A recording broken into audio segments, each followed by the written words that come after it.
56 chapter और उसकी 6ठी आयत और 7वीं आयत यूं कहती है, सुनिएगा। कितने धनी हैं और कितने निर्धन, कितने पढ़े लिखे हैं और कितने अनपढ़, इसका खुदा के सामने कोई मतलब नहीं है। इंसान बहुत सी बार जब हमें देखता है तो हमें इवैल्यूएट करता है according to our personality, according to our outward appearance, according to the charisma that I carry, according to the height and weight and the vehicle that I drive. The world evaluates us by those things. पर सच बात तो यह है कि खुदा की नजर में इसकी कोई वैल्यू ही नहीं।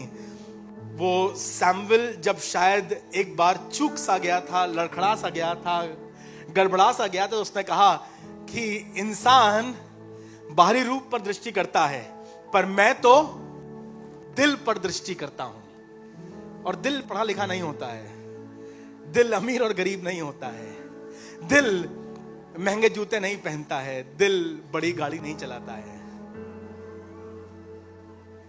मेरी दुआ यह है, खुदा करे हमारा दिल खुदा के हुजूर दीन रह सके। जो दिल में रोग लगता है ना, वो अहंकार का लगता है। जो दिल में रोग लगता है वो लालच का लगता है। और मेरी दुआ ये, खुदा बाप, हम तेरे सामने अपने आप को दीन करके आते हैं और तुझसे कहना चाहते हैं, प्रभु आज हम पर दया कर।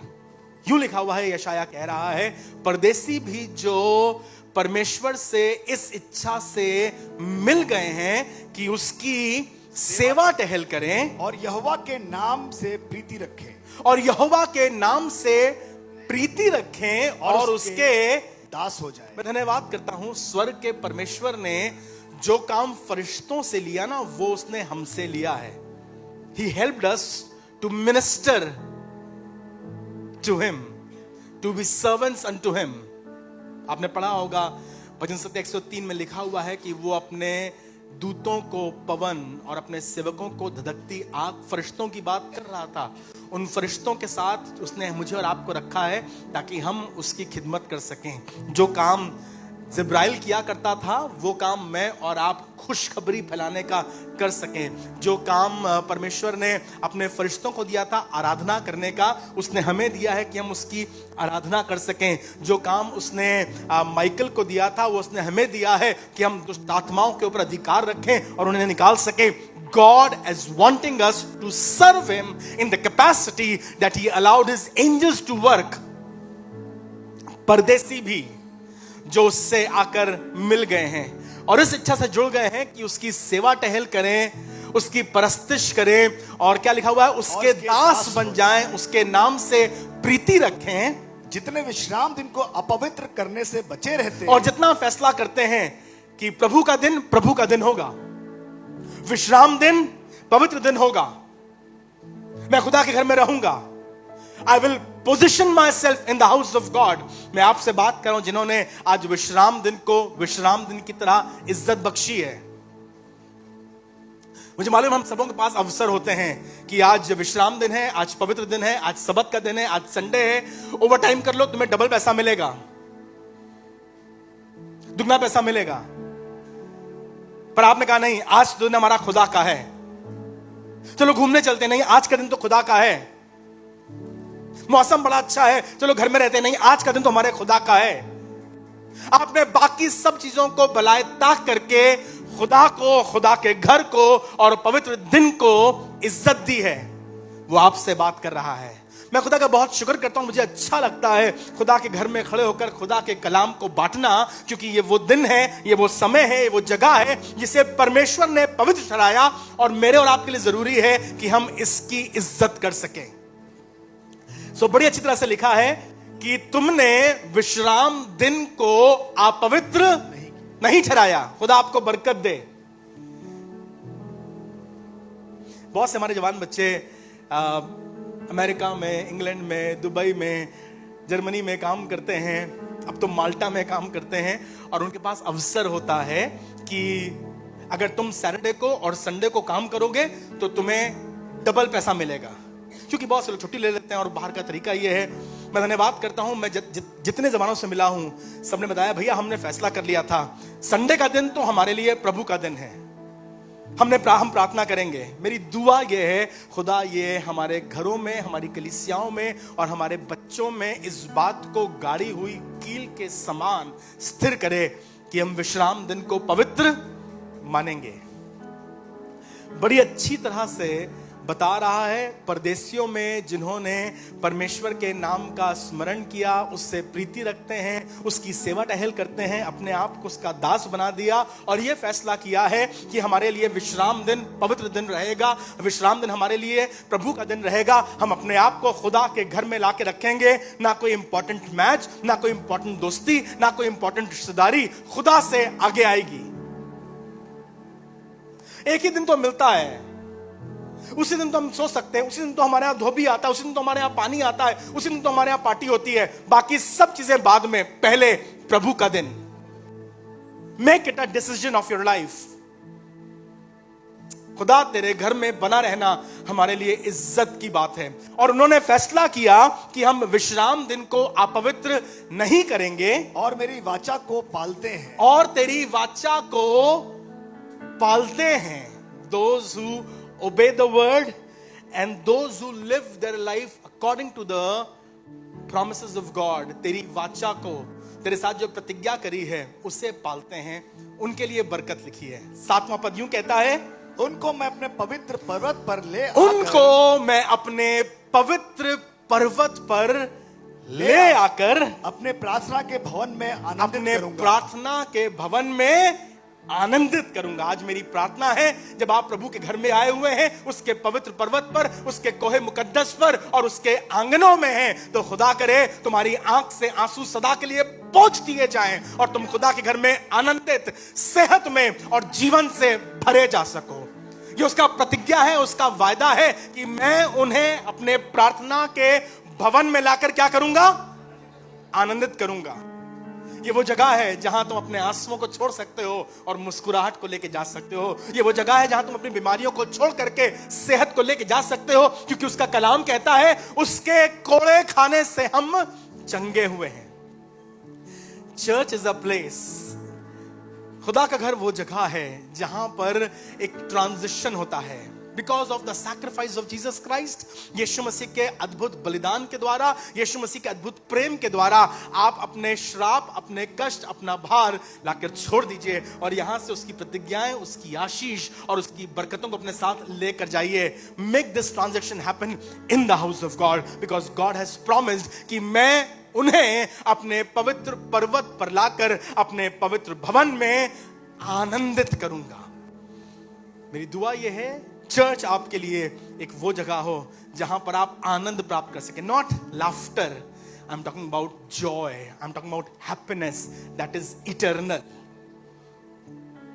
उस कलाम में लिखा हुआ है, भजन संहिता 46 और उसके चौथे पद में, भजन संहिता 46 और उसके चौथे पद में एक अद्भुत बात प्रभु का सेवक लिख रहा है और कहने लगा, क्यों खुदा के घर में हम आनंद पाते हैं? What is so special in the house of God that our mouth are filled with laughter? हम आनंद से हंसने लगते हैं, जय जयकार करते हैं, धन्यवाद करते हैं, और चाहे कितने दुखी, कितने निराश, कितने परेशान आए हों, जब उसके घर से लौटते हैं तो हमारे आंखों में चमक और हमारे चेहरों पर मुस्कुराहट होती है। सुनिए क्या लिखा हुआ है, एक नदी है जिसकी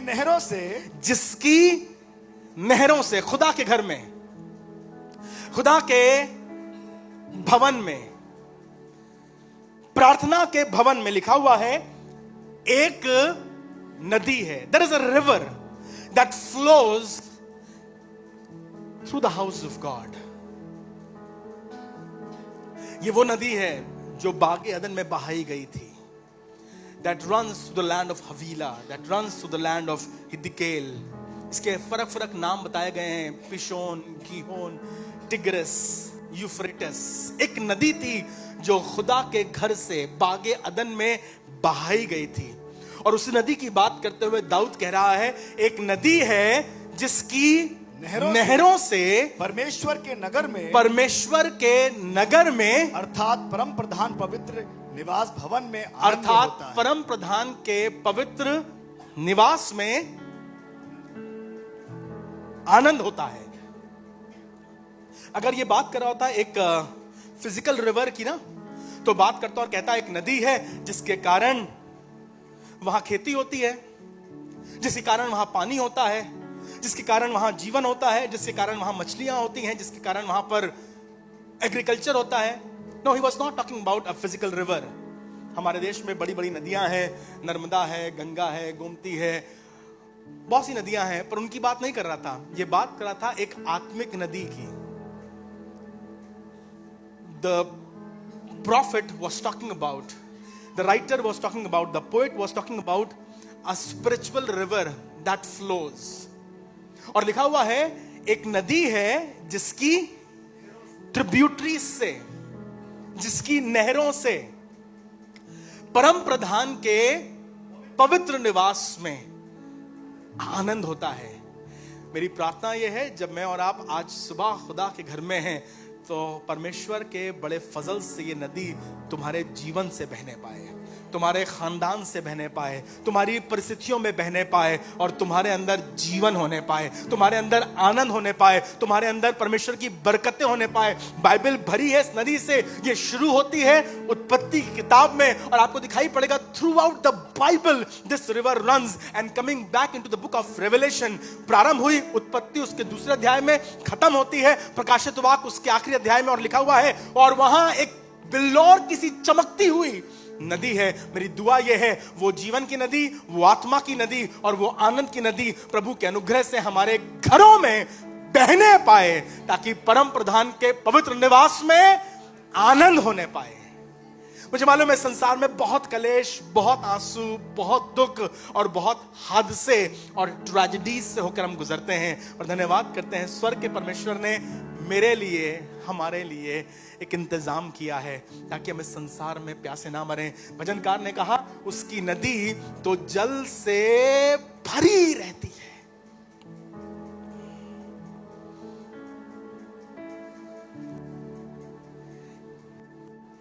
पहला सैमुएल पहला अध्याय 18वां पद बात करता है एक दुखियारी की। You know the scripture by heart, आप इसे जानते हैं, आपने इसे पढ़ा है, और ये परिस्थिति, ये हालात तो हम सब की जिंदगी में आता है।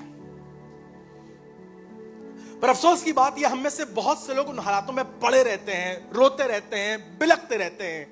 But I thank God, for some strange reason she decided to drag herself into the house of God. अपनी परिस्थिति, अपनी मजबूरी, अपनी घटी, अपने श्राप, अपने इल्जामों में, अपने जो लोग इसको ताने कसते थे उसमें पड़ी थी, बिलखती रहती थी, रोती रहती थी। पर आज परमेश्वर की बड़ी दया से ये अपने आप को खुदा के घर में ले आई है। और सुनिए क्या लिखा हुआ है, पहला सैमुएल पहला अध्याय और उसका 18वां पद। उसने कहा तेरी दासी तेरी दृष्टि में अनुग्रह पाए। तेरी दासी तेरी दृष्टि में अनुग्रह पाए। ये बात हो रही है हन्ना की। आपको मालूम है हन्ना की कहानी? ये हन्ना बेचारी बांझ थी। She was a barren woman.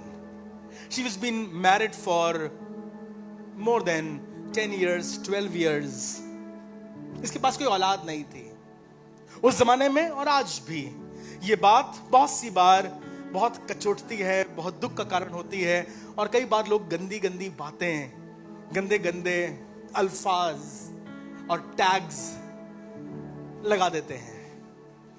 And she was also suffering, and so much so कि इसके शौहर एल्काना ने इसकी इस कमजोरी के बायस एक और विवाह कर लिया था। और पनिन्ना जो इसकी सौतन थी, उसके पास औलाद थी। और बाइबल बताती है कि पनिन्ना हन्ना को लगातार चढ़ाया करती थी, लगातार चढ़ाया करती थी। हन्ना का मतलब होता है फेवर या ग्रेस। नाम इसका है फेवर या ग्रेस, पर इस पर ना ग्रेस हुई है ना फेवर हुई है। And she was suffering from all ends. और पन्ना भी इसको चढ़ाया कर, इसका पति से प्यार करता है, इसका पति अच्छा आदमी है। And he dearly loved his wife हैना। पर अफसोस की बात यह है कि इसके पास औलाद नहीं है। ये खुदा के घर में जाती है, दुआ भी करती है, पर हो नहीं पा रहा है। आज पता नहीं कोई खास दिन था और ये खुदा के घर में आई, and she said it is not just going to be an ordinary Sunday, it is not just going to be an ordinary prayer, it is not just going to be an ordinary worship, but today I will pour myself. गई और खुदा के घर में सीढ़ियों पर जाकर बिछ गई और लिखा है बिलक बिलक कर रोने लगी और इसने अपने मन को खुदा के सामने उंडेल दिया। यह खुदा का घर वो जगह है जहां पर आप अपने आंसुओं को बहा सकते हैं। This is the right place to shed your tears. You don't have to tell me and you don't have to tell anybody sitting next to you, but when you come into the house of God, कहिए प्रभु यीशु मसीह, आज मैं चाहता हूं, आज मैं चाहती हूं प्रभु कि मुझ पर तेरा अनुग्रह हो। 10 साल 12 साल 15 साल हमने कोशिश करी, हमने मांगा, हमने हाथ फैलाया, नहीं हो पाया। लोगों के पास गए, डॉक्टरों के पास गए, वैद्यों के पास गए, पर नहीं हो पाया। पर ऐ खुदावंद, आज तेरे सामने आए हैं और हमें मालूम है कि तू दया करने वाला परमेश्वर है। तूने वायदा किया है कि तू परदेशियों पर भी दया करेगा। प्रभु तूने वायदा किया है कि जो तुझसे मिल गए हैं, तेरी सेवा टहल करते हैं, तेरे दास हैं, तू उन पर दया करेगा। जो तुझसे प्रीति रखते हैं, तू उन पर अपनी करुणा करेगा और अपने पवित्र पर्वत पर ला करके उनके मुंह को आनंद से भर देगा। हालेलुया। मैं धन्यवाद करता हूं। It was a great day when she decided to be the house of God. घर पर इसके रिश्ते इसके पति से बहुत अच्छे थे। इसका पति कहने लगा, देख मैं परिंदा को 1 देता हूं और तुझे हमेशा 2 देता हूं। Anything that we have in our house, you have got the double portion. I have tried to be good to you, I have tried to be over good to you. पर क्या बताएं, कई बार इंसानों का किया हुआ एहसान और इंसानों की हुई रहमत या इंसानों की हुई हमारे लिए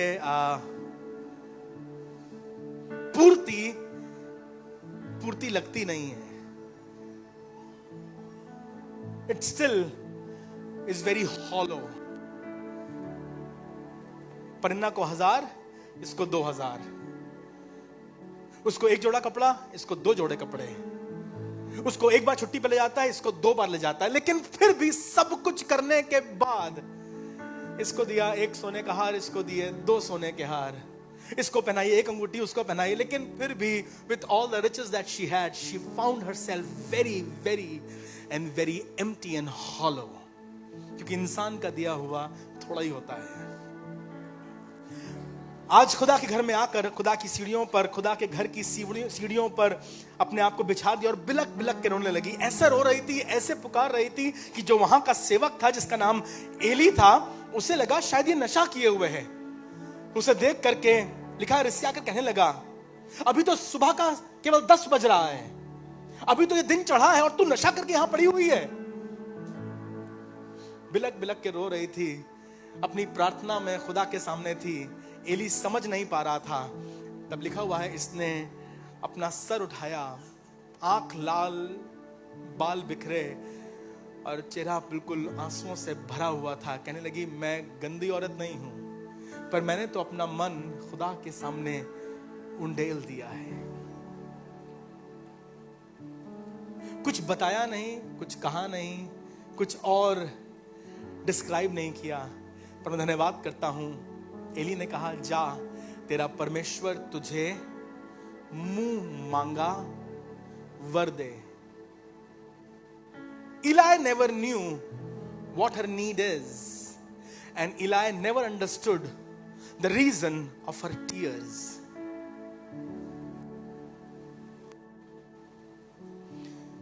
कोई पूछे एली से, तुम क्या समझते हो उसके दर्द के बारे में?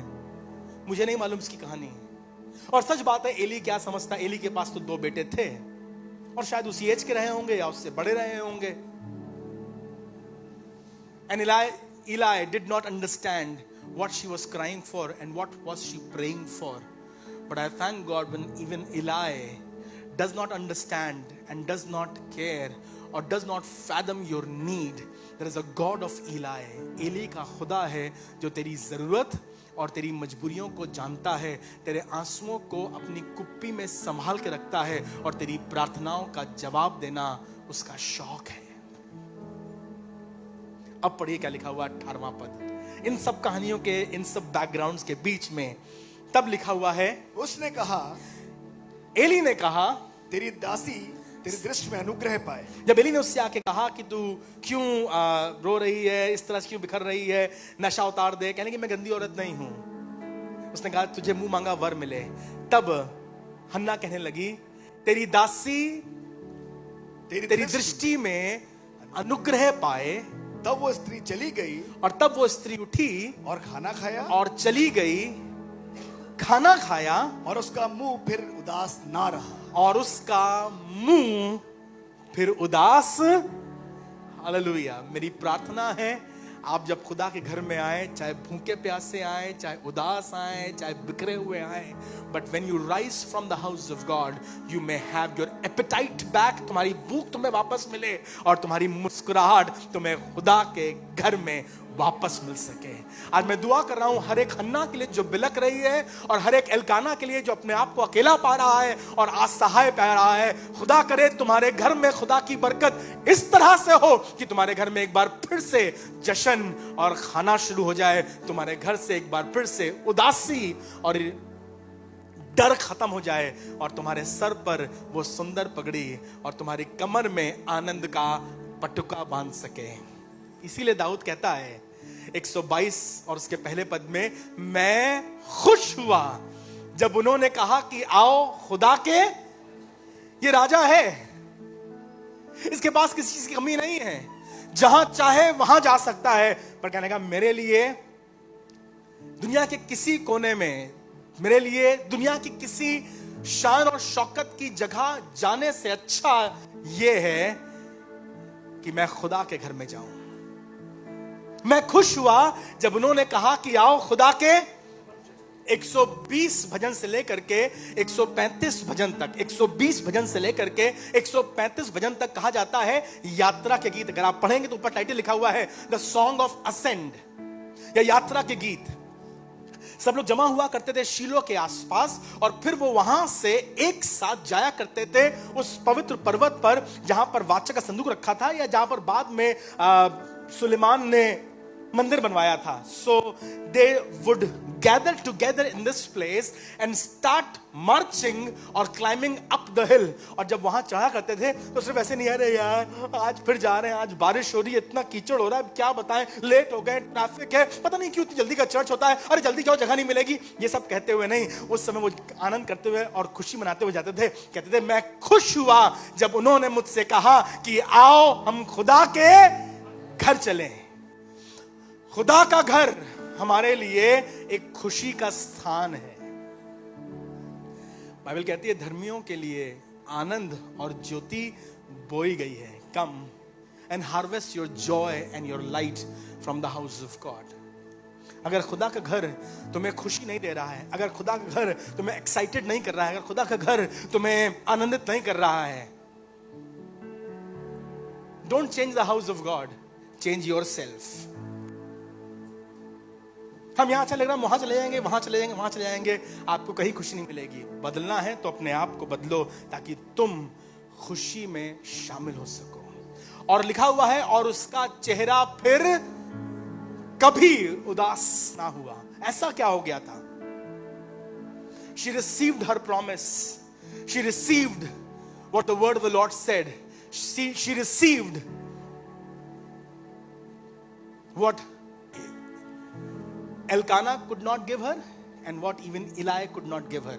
जो एल्काना उसे नहीं दे पा रहा था और जो एली उसे नहीं दे पा रहा था, आज उसने रूहे पाक से और आसमान के खुदा से अपने घर में पाया है, और फिर उसका चेहरा उदास ना रहा। यशायाह ने भी किताब उसका 35वां अध्याय निकालिए, आपको अच्छा लगेगा पढ़कर। You will enjoy what this verse reads.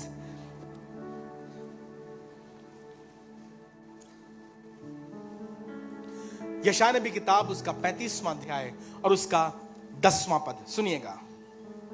और यहोवा के छुड़ाए हुए लोग, और यहोवा के छुड़ाए हुए लोग लौट कर जय जयकार करते हुए सैयोन में आएंगे। लौट कर जय जयकार करते हुए सैयोन में आएंगे। एक प्रॉमिस है, एक प्रतिज्ञा है।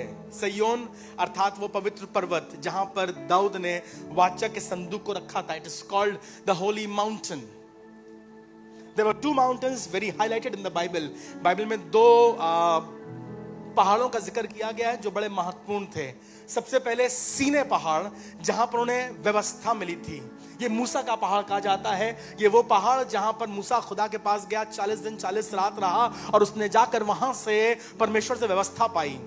और उसके बाद समय बीतता गया और फिर दाऊद के जमाने में हम देखते हैं, दाऊद जब वाचा का संदूक लेकर आता है तो वो सयोन पर्वत के ऊपर एक तंबू लगाता है और वाचा के संदूक को सयोन पर्वत पर रखा जाता है। अब इसकी अंडरस्टैंडिंग इस तरह से है, जो बाइबल पढ़ते हैं और जो बाइबल समझना चाहते हैं, सीने पहाड़ was called the mountain of law, व्यवस्था का पर्वत। सीने पहाड़ को कहा गया मूसा का पहाड़ या व्यवस्था का पहाड़। इसे छूना नहीं, इसके पास आना नहीं। यह भी कहा गया था चारों तरफ बाड़ा बांध दो, क्योंकि अगर इंसान इसके पास आ जाएगा तो वो जल जाएगा। पवित्र परमेश्वर की पवित्र उपस्थिति है। अगर कोई जानवर भी उस पहाड़ पर चढ़ जाए चरने के लिए तो वो जल जाएगा, भस्म हो जाएगा।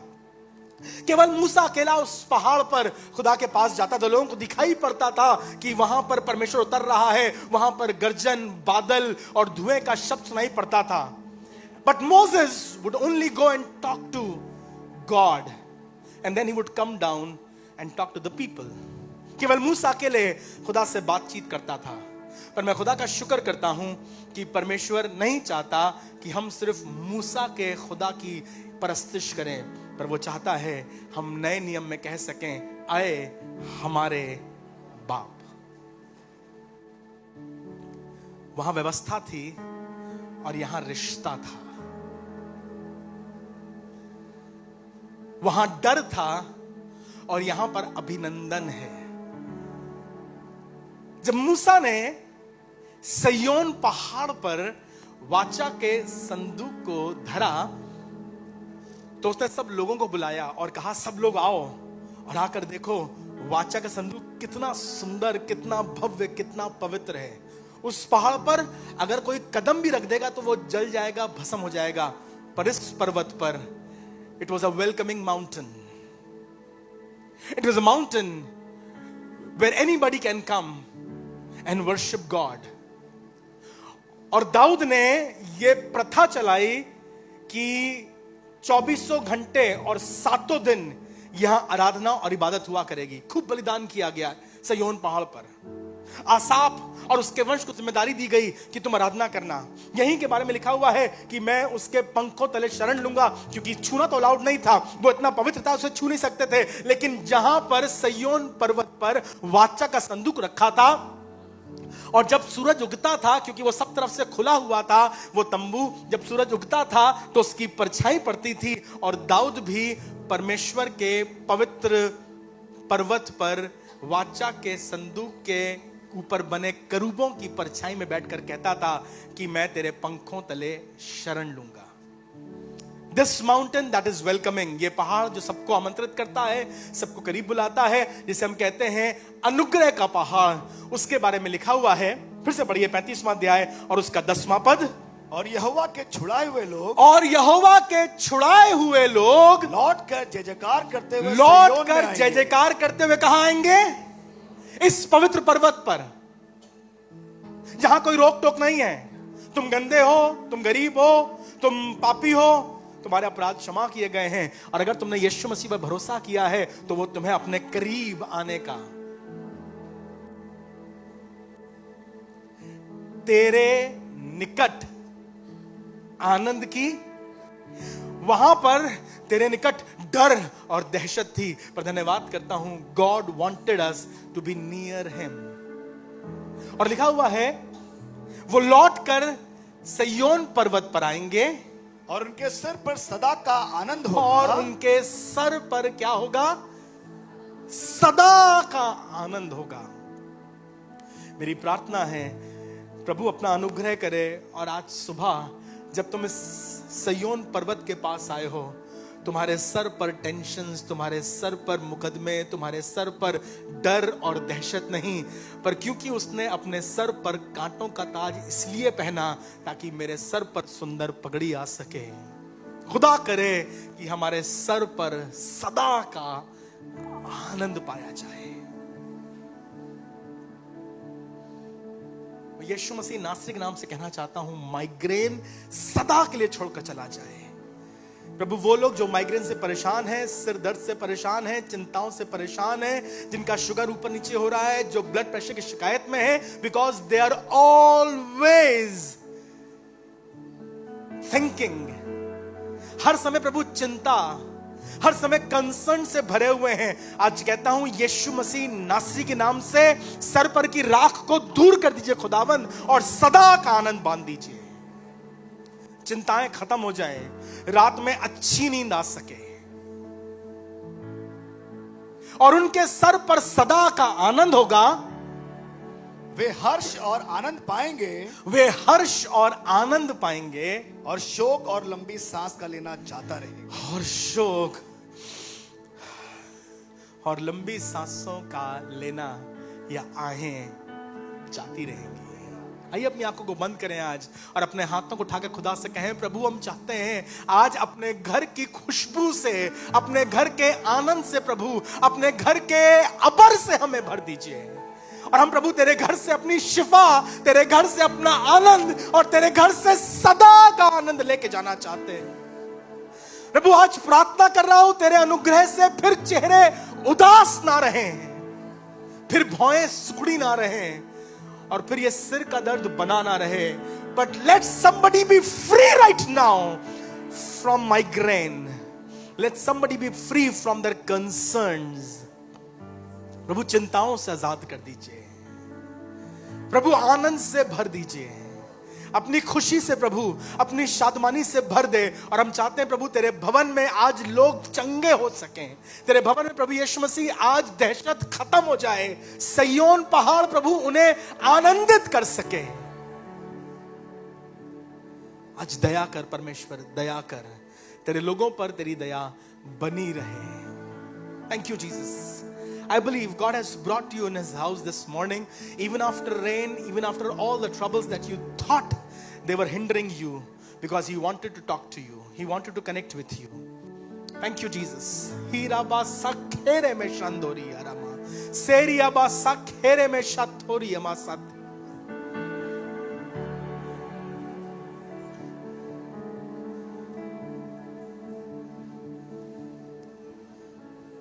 गर जिंदा हूं मैं, है तेरा फजल बड़ा।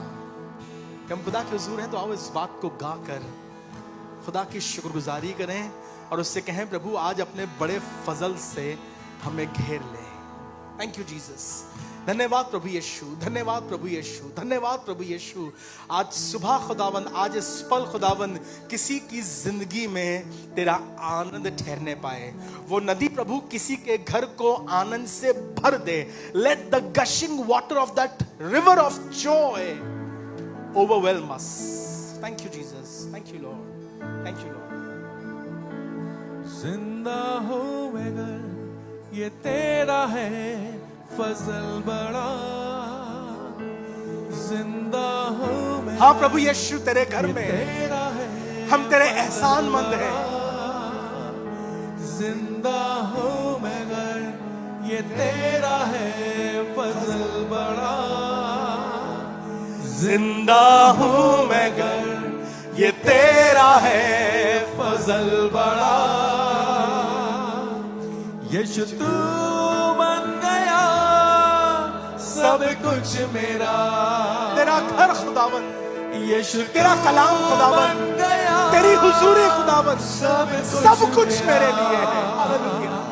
जिंदा हूं मगर ये तेरा है फजल बड़ा, जिंदा हूं मगर ये तेरा है फजल बड़ा। जिंदा हूं मगर ये तेरा है फजल बड़ा। यीशु तू बन गया सब कुछ मेरा, यीशु तू बन गया सब कुछ मेरा। यीशु तू बन गया